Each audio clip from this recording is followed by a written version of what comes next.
যাদের ডায়াবেটিস, খুব পরিমাণের ডায়াবেটিস, তারা কিন্তু অতগুলো ভাত খাবেন না। এই যে দেখেন আমি ভাত নিছি, একটু মাছের চাকা নিছি, আর এই পরিমাণ শাক নিছি। আর ডায়াবেটিস রোগীদের কিন্তু নিয়মিত শাক খাইতে হবে। সবসময় হামলা পাইরা কোনো খাওয়া যাবে না, মিষ্টি আপনাকে একদম কম খাইতে হবে।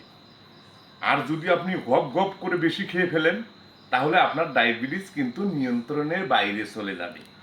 আর নিয়ন্ত্রণের বাইরে চলে গেলেই তো আপনার মনে করেন যে লঙ্গি ভিজিয়ে ফেলবেন, আপনি টেরও পাবেন না। এই জন্য এক মুষ্ট কাপ পরিমাণ আপনাকে ভাত খাইতে হবে। আপনি খেয়ে খেয়ে খেয়ে খেয়ে ফলমূল খান, কিছু ফলমূল খান। আপনি টাকা পয়সা নিয়ে তো আর কবরে যাইতে পারবেন না, আপনাকে খাইতে হবে। আপনাকে যদি আপনার সন্তানেরা না খাওয়ায়, আপনার নিজস্ব তহবিল থেকে খান। সন্তানের জন্য রেখে গিয়ে কবরে কি কেউ খাইতে পারছে? কবরে কিন্তু আপনার কি হয়েছে কেউ বলতে পারবে না। এই জন্য ডায়াবেটিস ব্যক্তিদেরকে খাবার নিয়ন্ত্রণ করতে হবে, খাবার সবসময় খাইতে হবে, এতটুকু পরিমাণই মাছ খাইতে হবে। আবার পরবর্তী ভিডিও দেখার জন্য আপনারা সবসময় আমার এই পেজ থেকে বা আমার ইউটিউব চ্যানেলটিকে একটু সাবস্ক্রাইব করে রাখবেন। আমি এইরকম আপনাদেরকে ভালো ভালো খাবার দেখাবো।